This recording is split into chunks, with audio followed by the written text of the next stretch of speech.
So, as I observed my own life, the और life of many other believers, जैसे मैंने अपने खुद के जीवन को और कई अलग विश्वासियों के जीवन को देखा है, uh, I I see that the most important reason for shallow Christianity is shallow repentance.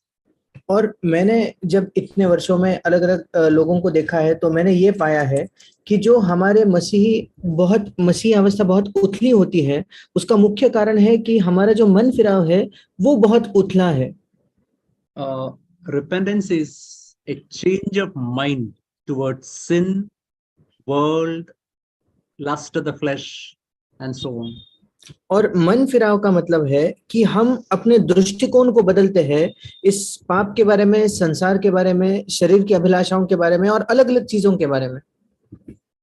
In a military parade, when the commander says about turn, और किसी सेना के परेड में जब वो कमांडर कहता है पीछे मुड़, now all the soldiers have to take a 180-degree turn. और सारे जो वहां सैनिक खड़े होते हैं, उनको पूरा पूरा पीछे मुड़ना होता है, 180 डिग्री उन्हें पीछे मुड़ना होता है। That is one very good example of repentance. ये एक बहुत अच्छा उदाहरण है मन फिराने का। It is a 180-degree turn from sin, world, and lust of the flesh towards God.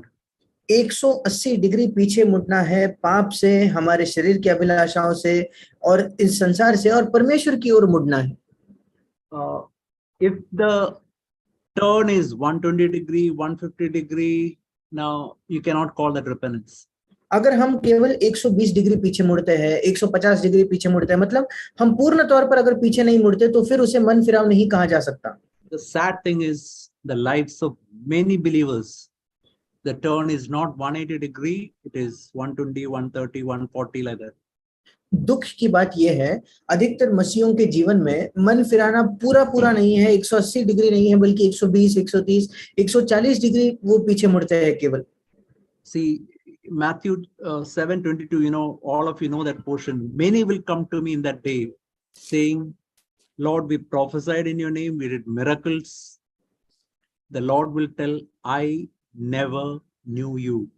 Depart from me, you who practice lawlessness. मत्ती 7:22, उस वचन को हम अच्छे से जानते हैं कि उस दिन बहुत से लोग ये प्रभु के पास आकर कहेंगे, हे प्रभु, क्या हमने तेरे नाम से भविष्यवाणी नहीं की और हमने तेरे नाम से बहुत से आश्चर्य कर्म नहीं किए?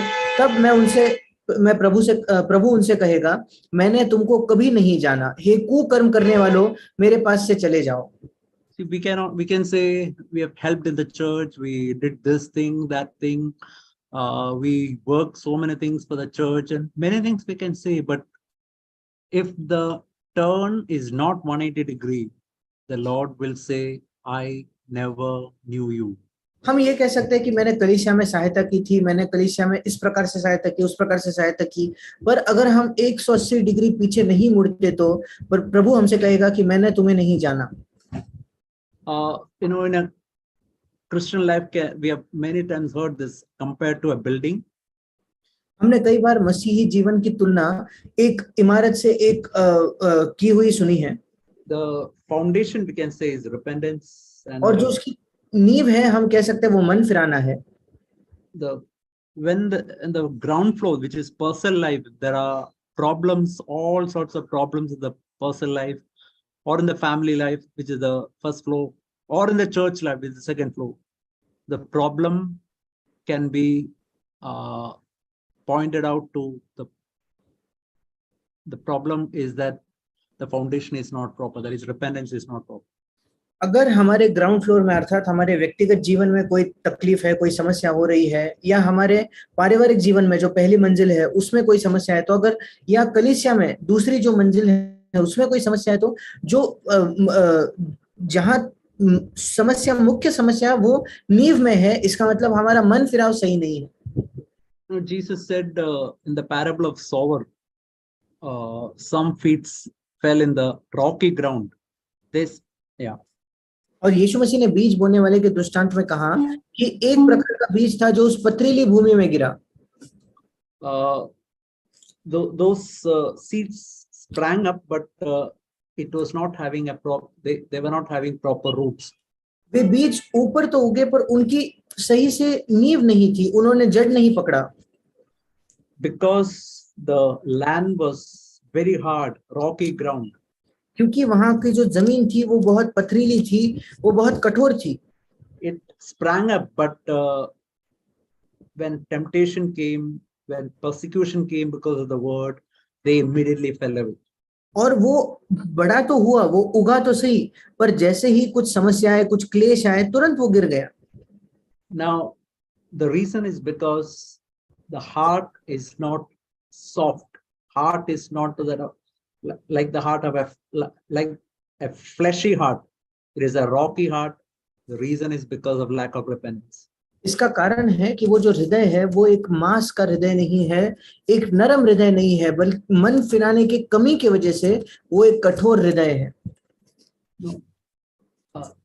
All of you might have heard of a famous evangelist, American evangelist called Charles Finney. आप में से सबने शायद एक बहुत ही जाने माने अमेरिकी सुसमाचार प्रचार करने वाले के बारे में सुना होगा, जिनका नाम था Charles Finney. He defined repentance like this. उन्होंने मन फिराव की परिभाषा इस प्रकार से दी. True repentance is a change of opinion regarding sin, followed by change in feeling towards sin. सच्चा मन फिराव जो है वो पाप के प्रति जो हमारी राय है सबसे पहले वो बदलती है, और उसी की वजह से और उसके बाद पाप के प्रति जो हमारी भावना है वो बदलती है. The feeling is the result of the thought process. हमारी जो भावनाएं हैं वो हमारे विचार करने के प्रक्रिया का एक परिणाम है. When our opinion of sin is as per God's word, जब हमारी पाप के विषय में जो राय है वो परमेश्वर के वचन के अनुसार होगी, then the feelings has to follow. तब हमारी भावनाएं जरूर उसके पीछे सही तरीके से आ जाएंगी. Feeling referring to sorrow, godly sorrow, that has to follow. और भावनाओं से मेरा मतलब है जो ईश्वरीय एक दुख होता है या खेद होता है वो जरूर होगा. And he said that is true repentance. और उन्होंने कहा कि ये है सच्चा मन फिराव. Now we can see that in 2 Corinthians chapter 7. और हम इसको दूसरा कुरिन्थ उसके 7वें अध्याय में देखते हैं. We can see that in 2 Corinthians chapter 7. दूसरा कुरिन्थ उसका 7वां अध्याय. Exactly same thing we can see what this definition which I said, we can see in the in this verse. जो परिभाषा मैंने अभी बताई वो हम इस वचन में देख सकते हैं. 2 Corinthians chapter 7 verse 10. दूसरा कुरिन्थ 7वां अध्याय 10वां वचन is written, the sorrow that is according to the will of God produces repentance. वहां लिखा है क्योंकि परमेश्वर भक्ति का शोक ऐसा पश्चाताप उत्पन्न करता है. Let's go over this verse very, very slowly as Brother Zach has told us to go. आइए हम बड़े धीरे से इस वचन को ध्यान से पढ़े, जैसे भाई जैक कहते हैं कि हमें पढ़ना चाहिए. What is written here is the sorrow that is according to, if you see the will of God, if you see in English, it is in italics, which means it is not there in the original, the translators have put it. और Will of, the word will of. that's not in Hindi. In Hindi also it's not there. Okay, so we can read this verse like this. For the sorrow that is according to God's opinion of sin produces repentance. और हम इस वचन को इस प्रकार से पढ़ सकते हैं कि वो शोक जो परमेश्वर का पाप के प्रति जो राय है उसके वजह से जो शोक आता है उसके द्वारा मन फिराव उत्पन्न किया होता है. For example, if a person has got angry with 3 people, in God's opinion, before God's eyes, it is exactly equal to that person murdering 3 people. उदाहरण के तौर पर अगर एक व्यक्ति 3 लोगों से गुस्सा हुआ है, 3 लोगों से क्रोधित था, तो परमेश्वर की आंखों में, परमेश्वर की नजरों में वो इसके समान है कि उसने 3 लोगों का खून किया है. We can see that in Matthew chapter 5, verse 21 or so. हम इसको मत्ती 5वें अध्याय 21 वचन से आगे पढ़ते हैं. If a person has lusted with his eye upon 3 women, that is exactly equal to committing adultery with 3 women. अगर एक व्यक्ति ने अपने आंखों से 3 स्त्रियों पर कुदृष्टि से लालसा से देखा है तो वो परमेश्वर की नजरों में इसके समान है कि उसने 3 स्त्रियों से व्यभिचार किया. Every sin that we commit is equal to crucifying Christ and putting him to open shame, as is written in Hebrews chapter 6. हर एक पाप जो हम करते हैं ये बिल्कुल इसके प्रकार है कि हम फिर एक बार परमेश्वर के पुत्र को क्रूस पर चढ़ाते हैं और उसको सार्वजनिक तौर पर उसको हम लज्जित करते हैं. When we look at the consequence of sin, tendency of sin, effects of sin, outcome of sin, जब हम पाप के परिणाम को उससे आने वाले नतीजों को देखते हैं, let's just look at consequence of sin. आइए हम पाप के द्वारा जो परिणाम होते हैं उन्हें देखें. Think of Adam and Eve in the Garden of Eden. ईदेन के बगीचे में आदम और हवा के बारे में सोचिए. They have not committed adultery, they have not committed murder. उन्होंने ना तो व्यभिचार किया था, उन्होंने ना तो खून किया था. All they did was they disobeyed God by plucking a fruit and eating it. उन्होंने केवल यही किया कि वे परमेश्वर के प्रति अनाज्ञाकारी रहे, एक फल तोड़कर खाने में. What are the consequences? They were driven out of the garden. उसका परिणाम क्या हुआ? वे उस बगीचे से निकाल दिए गए. Their son became a murderer. उनका बेटा जो था वो एक खूनी हत्यारा बन गया. There was such a lot of evil and all over the mankind that God has to bring a flood and destroy the entire mankind except Noah's family. आगे जाकर संसार में इस मनुष्य जाति में ऐसा पाप फैला कि परमेश्वर को एक जल प्रलय भेजकर मनुष्य जाति का उनका नाश करना पड़ा. केवल एक नूह का परिवार ही बच गया. Did Satan say that, see, if you eat this fruit, all these are the consequences? That he never said. क्या शैतान ने कभी आदम और हवा से कहा था अगर तुम इस फल को खाओगे तो तुम्हारे पाप के परिणाम स्वरूप ये सारी चीजें होने वाली है? What he said is, enjoy for the moment. This will give you enjoyment. Come on, eat this, enjoy. He never told about the consequences of sin. शैतान ने केवल इतना ही कहा कि ये फल अब खाओ, अब के बारे में सोचो, ये तुम्हें अब थोड़ा आनंद देगा, अब तुम्हें थोड़ा इससे सुख मिलेगा, अभी इस फल को खा लो. उसने कभी उस पाप का नतीजा या परिणाम उन्हें नहीं बताया. Think of the tendencies of sin. और पाप करने की जो एक फितरत है उसके बारे में सोचकर देखिए. You know, in Romans chapter 6 is written, sin leading to further sin. और रोमियो की पत्री 6 अध्याय में लिखा है पाप जो है वो और पाप की ओर ले जाता है. That is the tendency of sin. ये पाप की प्रवृत्ति है. Think of the outcome and effects of sin. और पाप के द्वारा जो परिणाम होते हैं उनके बारे में सोचकर देखिए. It results in confusion, chaos in individual life, family life, children's life, in the workplace, church, everywhere. और पाप के परिणाम स्वरूप गड़बड़ी हो जाती है हमारे व्यक्तिगत जीवन में, पारिवारिक जीवन में, हमारे कार्यस्थल पर, हमारे कलीसिया में, हर जगह. Now this is how God looks at sin. अब परमेश्वर पाप के और इस प्रकार से देखता है. Now let's read the same sentence we have read once again. Sorrow that is according to God's opinion of sin produces repentance. अब हम उस वाक्य को वापस पढ़ेंगे जो हमने पहले पढ़ा कि वो शोक जो परमेश्वर का पाप के प्रति राय है उसके द्वारा आता है वो मन फिराव की ओर ले जाता है. It continues to say without regret. और वहां लिखा है कि उस शोक में जो है हमें पछतावा नहीं होता. See, the decision to repent, we will never ever regret over it. हम जो मन फिराने का निर्णय लेते हैं हम कभी भी उसका पछतावा नहीं करेंगे. And then it's written leading to salvation. और फिर आगे लिखा है कि जिसका परिणाम उद्धार है. See, salvation means salvation from the power of sin. उद्धार का मतलब है पाप की सामर्थ से उद्धार. So when there is 180-degree turn, true repentance, it should produce salvation from the power of sin. और इसलिए जब मन फिराव है 180 डिग्री हम पीछे मुड़ते हैं तो फिर वो हमारे जीवन में जरूर एक पाप से उद्धार प्रकट करेगा, उत्पन्न करेगा. Yeah, in other words, the prevailing tendency to sin is gone. दूसरे शब्दों में हमारी जो एक आदत है, प्रवृत्ति है पाप करने की, वो चले जाएगी. There will be a true hatred towards sin, and as time pass on, we'll be going farther and farther away from sin. और पाप के प्रति एक सच्ची घृणा हमारे मन में होगी, और जैसे जैसे समय बीतता जाएगा हम पाप से दूर और दूर होते जाएंगे. We will draw closer and closer to Jesus. हम परमेश्वर के और नजदीक होते जाएंगे. Now, if the turn is 120 degree, 150 degree, this will never happen. अगर हम केवल 120 डिग्री 150 डिग्री पीछे मुड़ेंगे तो ये कभी नहीं होगा. Now we can see the next word, what is written is, but sorrow of the world produces death. और इसके अगला वचन कहता है, परंतु सांसारिक शोक मृत्यु उत्पन्न करता है. See, what is the meaning of sorrow of the world?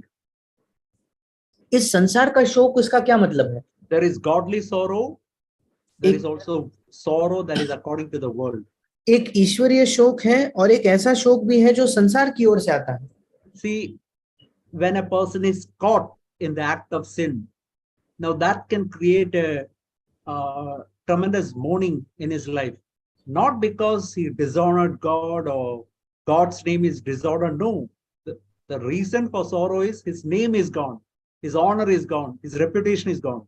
जब कोई व्यक्ति पाप करता हुआ पकड़े जाता है तो उसके द्वारा उसके हृदय में बहुत ज्यादा शोक हो सकता है, पर वो शोक क्यों आया है? इसलिए नहीं कि परमेश्वर के नाम का अनादर हुआ है, बल्कि उसका नाम खराब हुआ है, उसका सम्मान, उसकी एक इज्जत कम हो गई है, इस वजह से.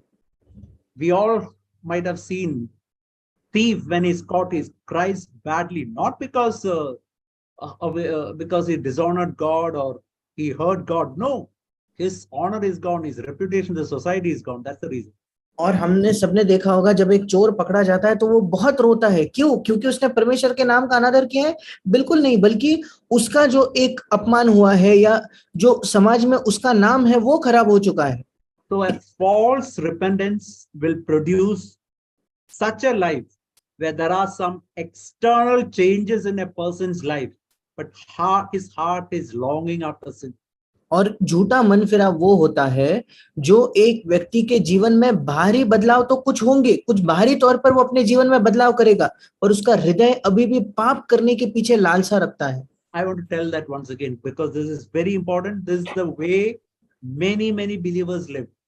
मैं ये फिर एक बार कहना चाहता हूँ क्योंकि ये बहुत बहुत महत्वपूर्ण है और ऐसे ही कई विश्वासी जीते हैं.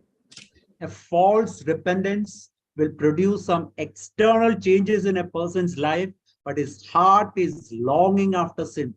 एक झूठा मन फिराव किसी व्यक्ति के जीवन में बाहरी बदलाव तो उत्पन्न कर सकता है, पर उसका हृदय अंदर से अभी भी पाप करने की लालसा रखता है.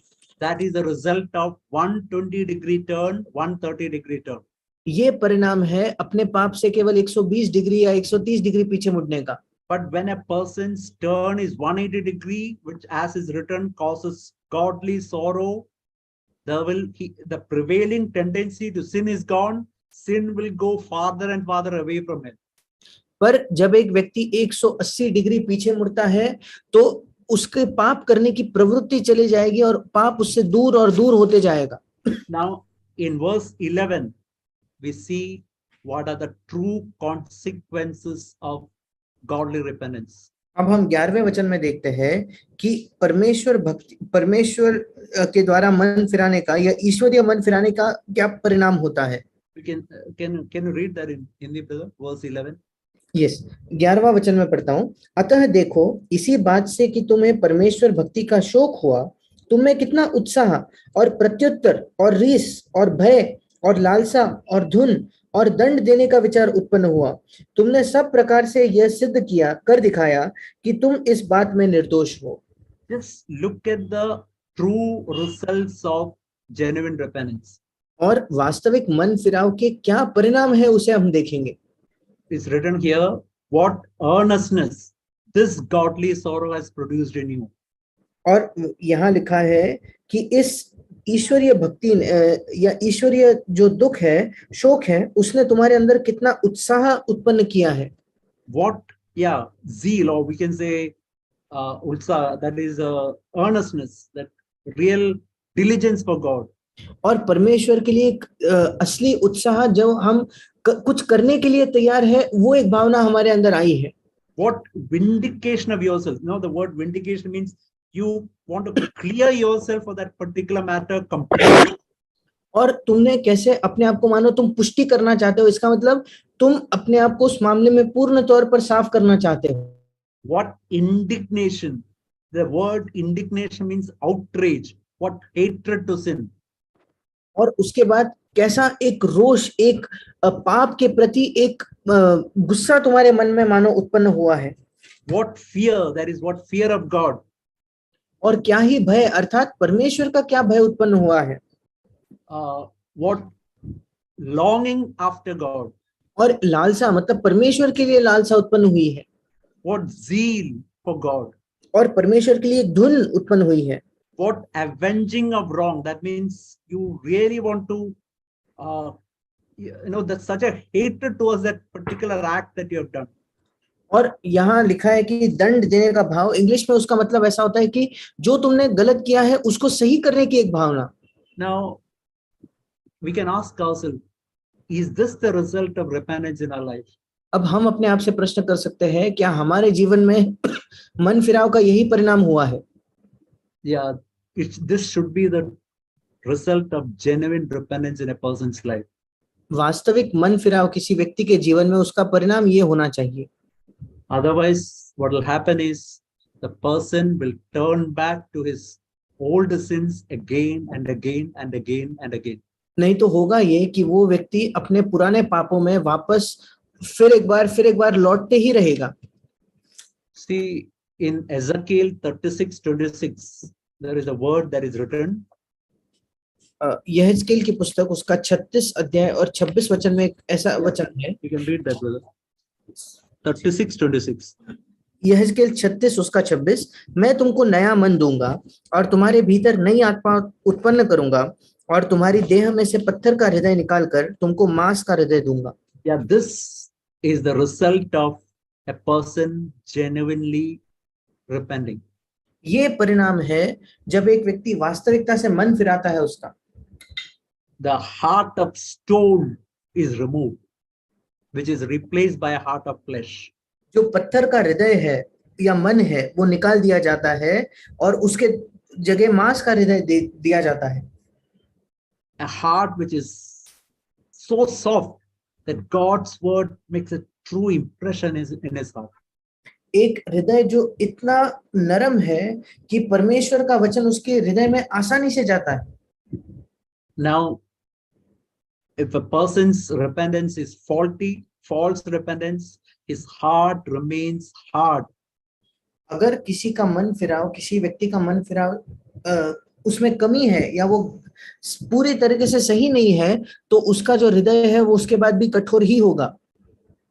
See, the true mark of genuine repentance is the person will repent every day in his life. Every day there will be it's going to be a lifelong process. He will not be repenting of the same sin, but God will be showing him more and more sins, and there will be greater and greater repentance. सच्चे मन फिराव का असली चिन्ह यह है कि वो व्यक्ति निरंतर हर दिन अपने जीवन में मन फिराव करेगा। ये नहीं कि वो उन्हीं पापों से मन फिराता रहेगा, पर एक प्रगति करने के द्वारा जीवन भर वो मन फिराते रहेगा। See, I want to tell my own experience. मैं आपको अपना अनुभव बताना चाहता हूँ। I'm not telling some theory. Don't think what we read here is just some theories which we can look and appreciate. No, it has to be a reality in our life. मैं कोई किताबी ज्ञान नहीं बांट रहा, केवल ये कृपया ये ना सोचे कि हमने जो यहाँ पढ़ा है ये कोई केवल किताबी ज्ञान है। नहीं, ये बिल्कुल सच्चा है और हमारे जीवन में ये सच्चा होना चाहिए।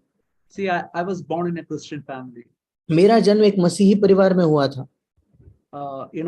My father, he was a believer when he was 25 years old. So right from my childhood, he used to take me to many meetings. मेरे पिता का नया जन्म जब वो 25 वर्ष के थे तभी हुआ था, इसलिए मेरे बचपन से ही वो मुझे कई सभाओं में ले जाते थे। I remember clearly the day after my 12th standard exam. I knelt in my room. I prayed to Jesus, gave my heart to Jesus. मुझे वो दिन आज भी बिल्कुल साफ साफ याद है, मेरे 12वीं की परीक्षा के बाद जब मैं अपने कमरे में गया, घुटने टेक कर मैंने प्रार्थना की और अपना हृदय यीशु को दे दिया। See, at that time, there was a real change. I had a real desire for God. उस समय वास्तविक एक बदलाव आया, परमेश्वर के लिए मेरी एक इच्छा मेरे अंदर आई। But what happened is, years went by, I became a thorough backslider. पर हुआ यूं कि उसके आगे कई वर्ष बीतते गए और मैं पूर्ण तौर पर एक पीछे फिसलने वाला हो गया। I knew that in my life, in my heart, I was loving sin. मैं इस बात को जान गया कि मेरे हृदय में मैं पाप से प्रेम करता हूँ। Now, I wanted to come out of such a life, but I never knew how to come out. अब मैं ऐसे जीवन से बाहर आना चाहता था, पर मैं नहीं जानता था कि मैं कैसे बाहर आऊं। I used to go for meetings and even many two, 3 meetings I used to go, but there was, my heart was actually longing after sin. मैं कई सभाओं में जाता था, मैं 2-3 बार सभाओं में जाता था, पर सच्चाई ये थी कि मेरा हृदय जो है वो पाप करना ही चाहता था, पाप के लिए वो लालसा रखता था। But then God, or it's as if God has put in my hand 2 articles. One article by the name True Repentance, False Repentance by Charles Finney, and another article is True Conversion, False Conversion by Charles Finney. और उस समय परमेश्वर ने मेरे हाथों में 2 मसीही लेख लाए। एक था सच्चा मन फिराव और झूठा मन फिराव चार्ल्स फिनी द्वारा, और दूसरा था झूठा नया जन्म और सच्चा नया जन्म उन्हीं के द्वारा। Now, those words went inside my heart like a dart. It really convicted me deeply of sin. वे जो शब्द जो मैंने पढ़े वो वाकई मेरे हृदय के अंदर एक छुरे के समान गए और उन्होंने मुझे मेरे पापीपन का एहसास दिलाया। I remember I was alone in my room. I was crying out to the Lord. I was confessing one sin after other.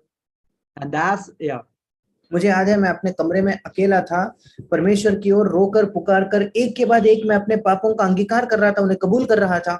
The word that came to my heart that time was Proverbs 28:13. उस समय एक वचन जो मेरे हृदय में आया वो है नीति वचन 28:13। It is written, if you hide your sin, you will never prosper.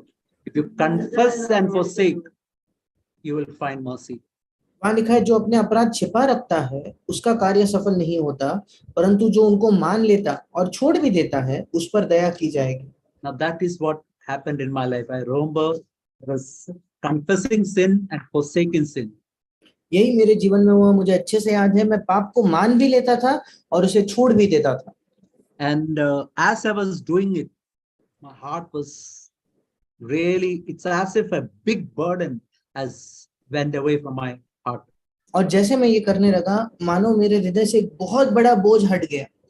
And I began to, my heart was filled with joy. I was really weeping with joy.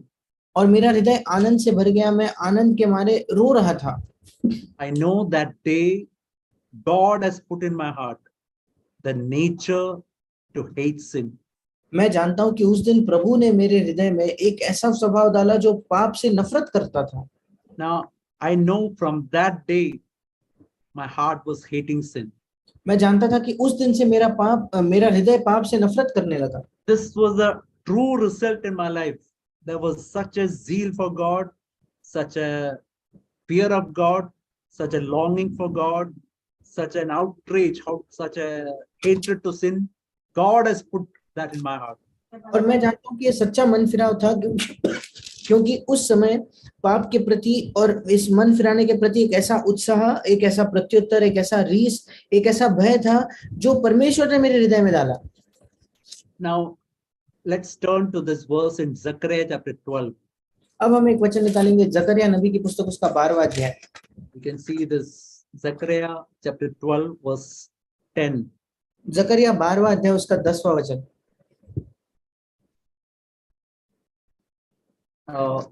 It is written here, I will pour out on the house of David and the inhabitants of Jerusalem the spirit of grace and of supplication. और यहाँ लिखा है, मैं दाऊद के घराने और यरूशलेम के निवासियों पर अपना अनुग्रह करने वाली और प्रार्थना सिखाने वाली आत्मा उंडेलूंगा। See, the word spirit of grace refers to the Holy Spirit. और अनुग्रह की आत्मा, अनुग्रह करने वाली आत्मा, ये पवित्र आत्मा के विषय में लिखा है। So we can see here that God is going to give us the baptism in the Holy Spirit. इसका मतलब यहाँ हम देखते हैं कि परमेश्वर हमें पवित्र आत्मा का बपतिस्मा देगा। Now look at chapter 13 and verse 1. It is written, in that day a fountain will be opened in the house of David and for the inhabitants of Jerusalem, that is to free us from sin and impurity. और वहां 13 अध्याय पहले वचन में लिखा है, उस समय दाऊद के घराने और यरूशलेम के निवासियों के लिए पाप और मलिनता धोने के निमित्त एक बहता हुआ सोता फूटेगा। So that also is referring to the power of the Holy Spirit. वो भी पवित्र आत्मा के सामर्थ्य के बारे में। See, all these chapter divisions came later when Zechariah wrote it. It was a continuous letter. और ये अध्याय के बीच में जो विभाजन है, ये सब बाद में है। जब जकरिया ने ये पुस्तक लिखा, ये सब एक साथ लिखा था। So in verse 10, that is chapter 12, verse 10 is written of the power of the Holy Spirit, and 13:1 also written of the power of the Holy Spirit. 12वां अध्याय 10 वचन कहता है पवित्र आत्मा के सामर्थ्य के बारे में। 13 अध्याय पहला वचन भी पवित्र आत्मा के सामर्थ्य के बारे में। Now let's look at what is written in the middle. अब आइए हम देखेंगे कि इसके बीच में क्या लिखा है। So it's written, they will look to me on whom they have pierced, and they will mourn for him as one mourns for the only son. They will weep bitterly over him like the bitter weeping over the firstborn. 10वां वचन उसका दूसरा भाग कहता है, तब वे मुझे ताकेंगे, अर्थात जिसे उन्होंने बेधा है, और उसके लिए ऐसे रोएंगे जैसे इकलौते पुत्र के लिए रोते पीटते हैं, और ऐसा भारी शोक करेंगे जैसा पहलोटे के लिए करते हैं। Just imagine you had only one son, and if you lost that son, what a weeping, what a sorrow is there in your heart. सोच कर देखिए, अगर आपको एक बेटा होता और उस एक बेटे की मृत्यु हो जाती तो कितना शोक, कितना विलाप आप करते। And that is compared to piercing Jesus Christ. That is, when I've sinned, I'm actually piercing Jesus. और इसकी तुलना की गई है यीशु मसीह को बेधने से, मतलब जब मैं पाप करता हूं, मैं यीशु मसीह को बेध रहा हूं। And I recognize that every sin is actually, I'm crying out with those people, crucify him, and I'm nailing Jesus. और मुझे ये एहसास होता है कि मेरे हर एक पाप के साथ, उस भीड़ के साथ मैं भी चिल्ला रहा हूं कि उसे क्रूस पर चढ़ाओ, और मैं यीशु मसीह को क्रूस पर उन कीलों को उसमें ठोक रहा हूं। If you look to verse 11 to 13 is written, families will mourn, wives will mourn, husbands will mourn, people will mourn, different individuals will mourn. अगर आप 11 से लेकर 13 वचन तक पढ़ोगे तो वहां लिखा है हर एक परिवार में विलाप होगा, और स्त्रियां विलाप करेंगे, और पूरा अलग अलग विशेष प्रकार के लोग भी विलाप करेंगे। See, that is exactly what we read in Acts 2:38, where Peter preached. He said, repent and you be baptized for the remission of sin, and you shall receive the gift of the Holy Spirit. और यही हम प्रेरितों 2:38 में पढ़ते हैं कि पतरस ने कहा, मन फिराओ और तुम में से हर एक अपने अपने पापों की क्षमा के लिए यीशु मसीह के नाम से बपतिस्मा ले, तो तुम पवित्र आत्मा का दान पाओगे।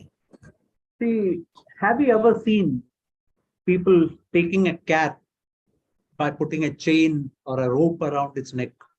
क्या आपने कभी देखा है कि कोई व्यक्ति एक बिल्ली को एक रस्सी से बांधकर या एक जंजीर से बांधकर, उसके गले में कोई जंजीर बांधकर उसे चला रहा है?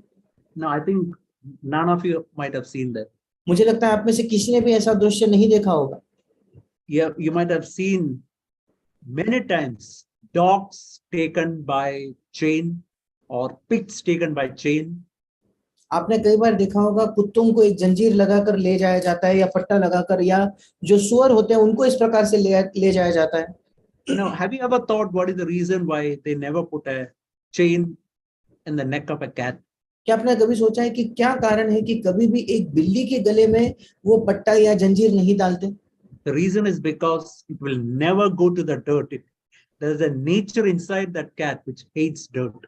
उसका कारण ये है कि वो कभी भी गंदगी में नहीं जाएगी। वो बिल्ली के अंदर एक ऐसा स्वभाव है जो कभी भी गंदगी से घृणा करता है, नफरत करता है। Have you ever seen a cat, mother cat teaching the kitten, see, you should not go to the dirt, you should hate the dirt? No, even the kittens have got that nature written in their heart to hate sin, to hate dirt. Sorry. क्या आपने कभी एक बिल्ली जो माँ है उसको अपने बच्चों को सिखाते हुए देखा है कि तुम्हें गंदगी के पास नहीं जाना है? कभी नहीं। वो जो छोटे छोटे बिल्लियां होते हैं उनके हृदय के अंदर ही एक स्वभाव आ चुका है कि वो जो गंदगी है उससे नफरत करते हैं। But you can see dog eating dirt, rolling in the dirt. Pigs eat, they love dirt, eat dirt, roll in the dirt.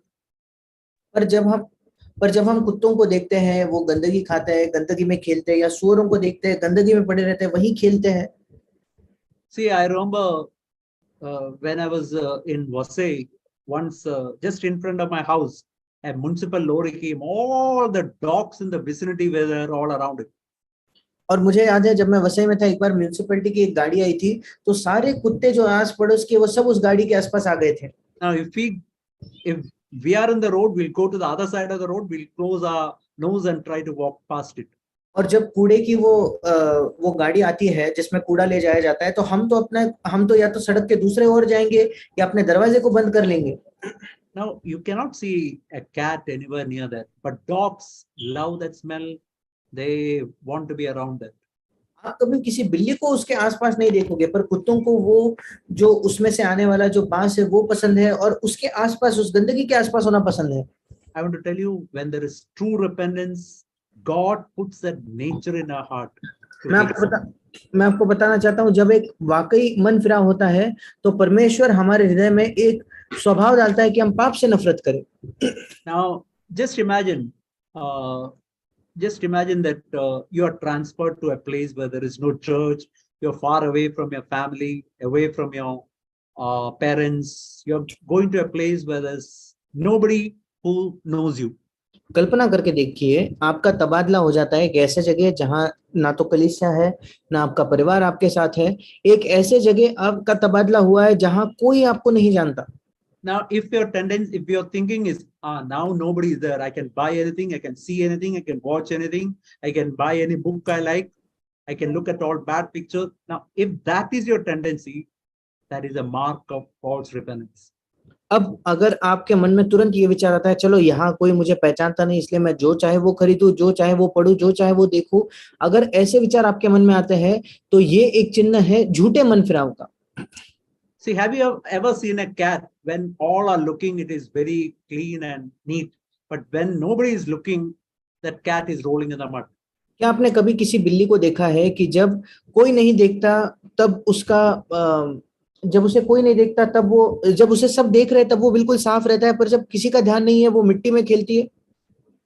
That is not a cat, it's an animal dressed like a cat. अगर ऐसा है तो फिर वो वास्तविक बिल्ली नहीं है, वो कोई और जानवर है जो बिल्ली के भेष में आया है।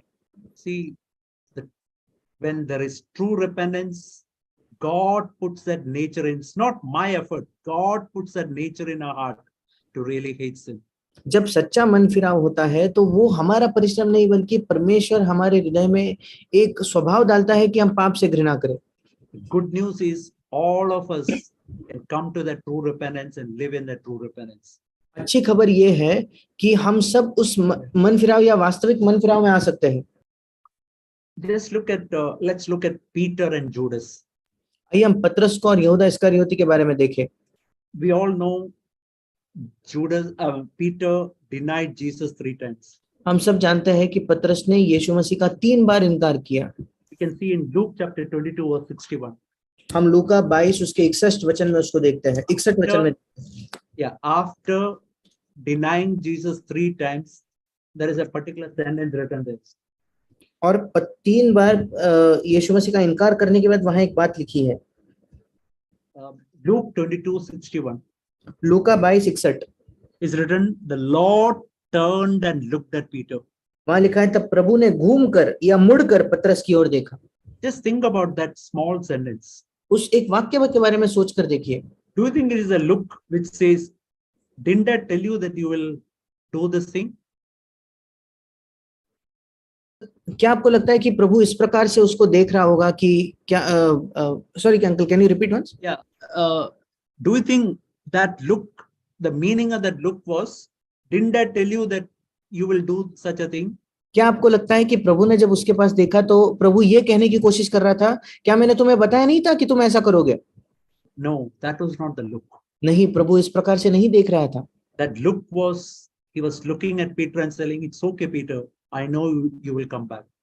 और प्रभु उसके पास देखकर ये कहना चाह रहा था कि कोई बात नहीं पतरस, मैं जानता हूं तुम लौट कर आओगे. Now that is the thing that broke his heart like anything. और इस वजह से पतरस का जो हृदय है पूर्ण तौर पर टूट गया. He knew the tremendous love of his master, and that really broke his heart like anything. He wept bitterly. वो अपने स्वामी के अद्भुत प्रेम को जानता था और बहुत फूट फूट कर वो रोने लगा. Now, we read in Romans chapter 2, the goodness of God, the love of God leads us to repentance. और हम रोमियो की पत्री उसके दूसरे अध्याय में पढ़ते हैं कि परमेश्वर का जो प्रेम है वो हमें मन फिराव की ओर ले जाता है. Now, if you look at Matthew 27, it's written about Judas. अगर आप मत्ती उसके 27 अध्याय को देखो तो वहां हम यहूदा इस्करियोती के बारे में पढ़ते हैं. It is written that Matthew 27, it is in 3 and 4. मत्ती 27 उसका तीसरा और चौथा वचन. It's written here, Judas, who had betrayed him, saw that he had been condemned and felt remorse. Just think, he felt remorse over it.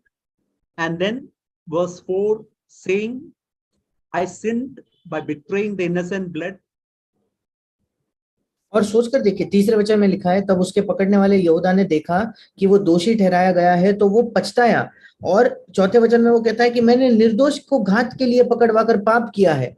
But to whom he is telling all this? पर ये सब यहूदा किससे कह रहा है?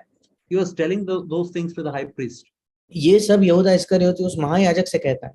And they said, what is that to us? See to it yourself. और उन्होंने उससे कहा, हमें क्या, तू ही जान. Just think, whenever you are in trouble, this is what all the worldly friends will tell you. सोच कर देखिए, जब कभी आप समस्या में हो तो आपके सारे इस संसार के दोस्त आपसे यही कहेंगे. Actually, Judas also could have come and fell at Jesus' feet. He could have repented of his sin. Jesus would have surely forgiven him. He could have become an apostle. अब यहूदा इस्करियोती जो था वो वास्तविकता में प्रभु के पास आकर उसके चरणों में गिरकर मन फिरा सकता था, माफी मांग सकता था, मन फिराकर वो एक प्रेरित बन सकता था. If he could have truly repented and he could have turned from his sin, just like Peter. वो वाकई मन फिरा सकता था और वास्तविकता में अपने पाप से मुड़ सकता था, पतरस की तरह. We also see in the case of Saul and David exactly same thing. If you read 1 Samuel 15:30, I don't have time to see there. It's written, Saul says, I have sinned, but he says, but please honor me before the people. और शौल और दाऊद के जीवन में हम बिल्कुल यही बात देखते हैं. अब समय नहीं है पर आप बाद में देख सकते हो. 1 शमूएल 15:30 में शौल कहता है कि मैंने तो पाप किया है, तो भी अब लोगों के सामने मेरा तू आदर कर. That is the mark of false repentance. ये झूठे मन फिराव का एक चिन्ह है. Think of David. When Nathan convicted him of his sin, he wrote a psalm. He said, let the entire nation of Israel know about my sin. He said, I sinned against God, I dishonored God, and there was a genuine, true repentance. Dawood के विषय में सोचिए, जब नाथान ने उसे उसके पाप का एहसास दिलाया तो उसने एक भजन लिखा. उसने कहा, पूरा इस्राएल का राष्ट्र भी मेरे पाप के बारे में जाने, कोई फर्क नहीं पड़ता, पर उसका एक वास्तविक सच्चा मन फिराव था. I want to show you one example from the Old Testament of genuine repentance. मैं पुराने नियम से एक सच्चे वास्तविक मन फिराव का उदाहरण दिखाना चाहता हूँ. You know who was in the history of Judah? In the history of Judah, who was the worst king of all? और क्या आप जानते हो यहूदा के इतिहास में सबसे बुरा राजा कौन था? Now we can read of that in 2 Chronicles chapter 33. हम दूसरा इतिहास उसके 33 अध्याय में उसे पढ़ सकते हैं. He was a king called Manasseh. मनश्शे नाम का एक राजा था. Now, I don't have time to read all that. This is a very wonderful chapter, but I'll just show you some verses. Manasseh was 12 years old when he became king. He reigned in Jerusalem for 55 years. Verse और ये 1. कई चीजों को बताने के लिए समय नहीं, कुछ वचन पढ़ना चाहूंगा। पहला वचन कहता है, दूसरा इतिहास 33:1, मनश्शे राज्य करने लगा तब वो 12 वर्ष का था और यरूशलेम में 55 वर्ष तक राज्य करता रहा।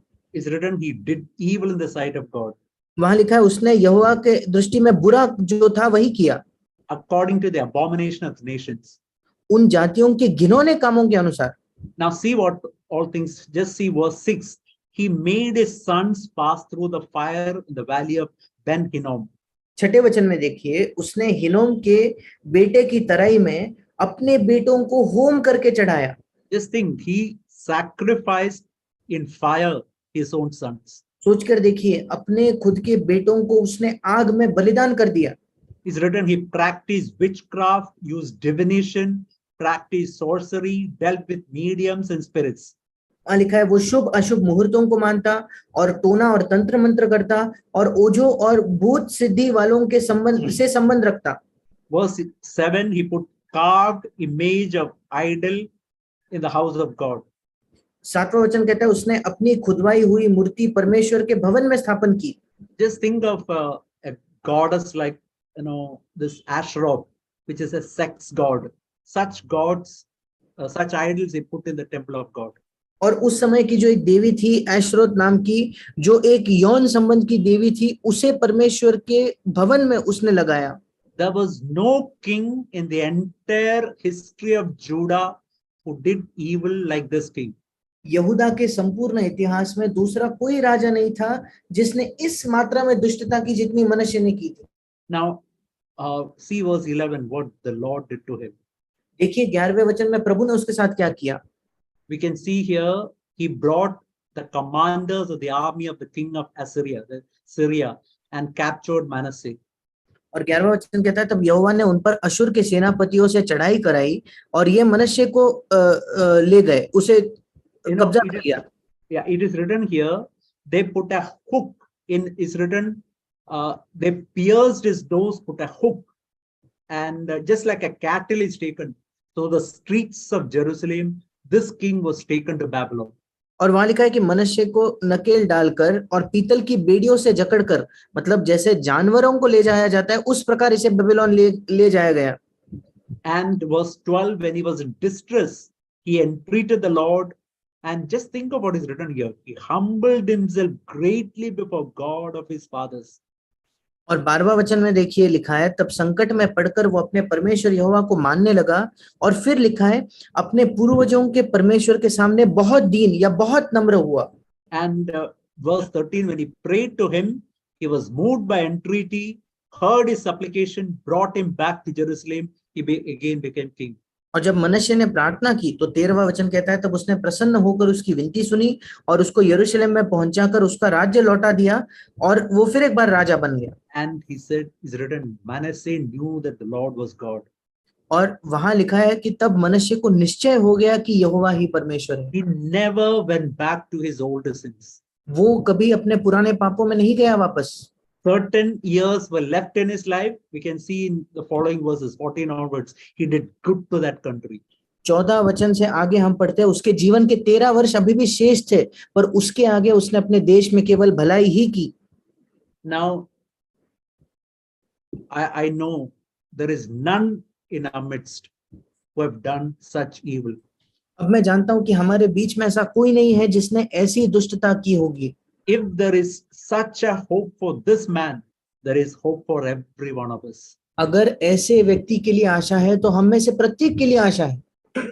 If we truly repent, genuinely repent, God can again give us a heart of flesh, a heart of, he will remove from us a heart of stone and replace us with a heart of flesh, a nature which hates sin.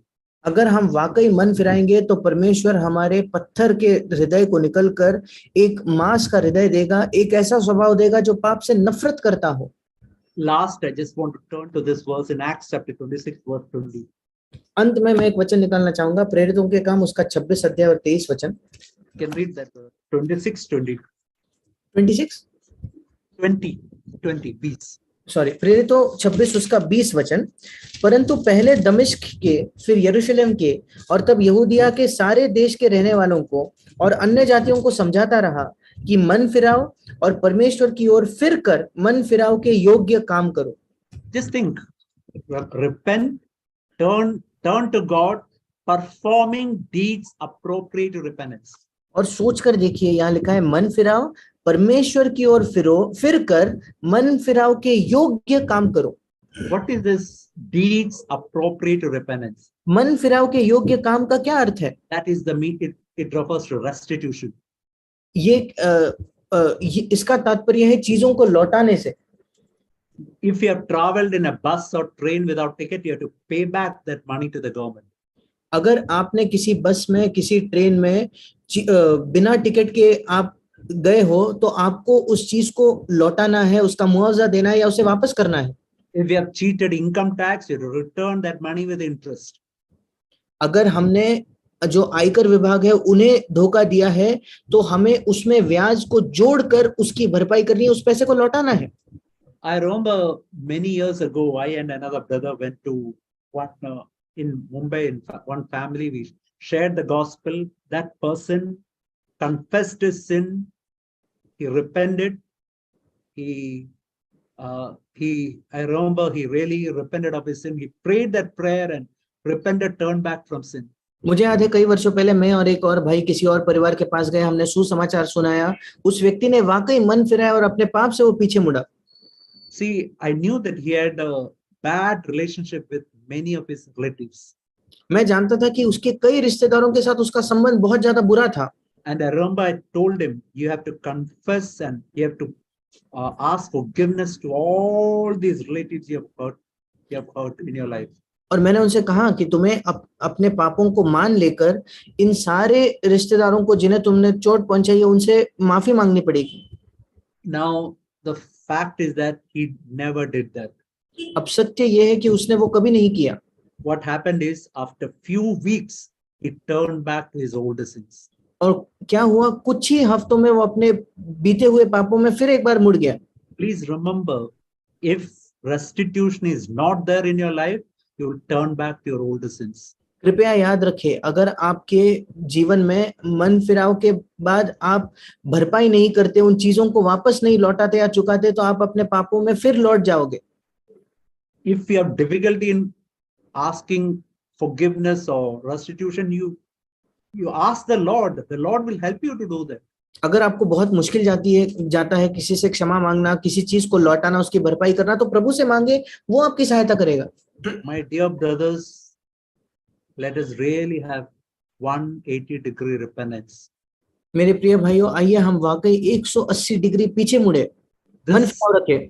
The reason for shallow Christianity, where churches are filled with half-hearted believers, is because of shallow repentance. उथल मसीही जीवन या क्यों कलीसियाओं में आधे हृदय से लोग भरे हुए हैं, उसका कारण यह है कि हमारा मन फिराव उथला है। It is almost like hardly a bulb which is hardly burning at all, and it's almost darkness in many churches. और वो बिल्कुल एक ऐसे बल्ब के समान है जो मानो जल ही नहीं रहा, उसमें अंधकार ही, और ये अवस्था कई कलीसियाओं में है। But the good news is, in all of our life, this genuine repentance can be there, and we can become Christians who are really zealous for God, who have got such zeal, longing, hatred to sin in each of our life. पर अच्छी खबर यह है कि परमेश्वर हमारे जीवन में ऐसा सच्चा मन फिराव दे सकता है जिसके द्वारा एक धुन और एक उत्साह परमेश्वर हमारे जीवन में दे सकता है। Today is the day of salvation. Let's really turn to God like that. आज उद्धार का दिन है, आइए हम इस प्रकार से परमेश्वर की ओर मुड़े। May God help us. परमेश्वर हमारी सहायता करे।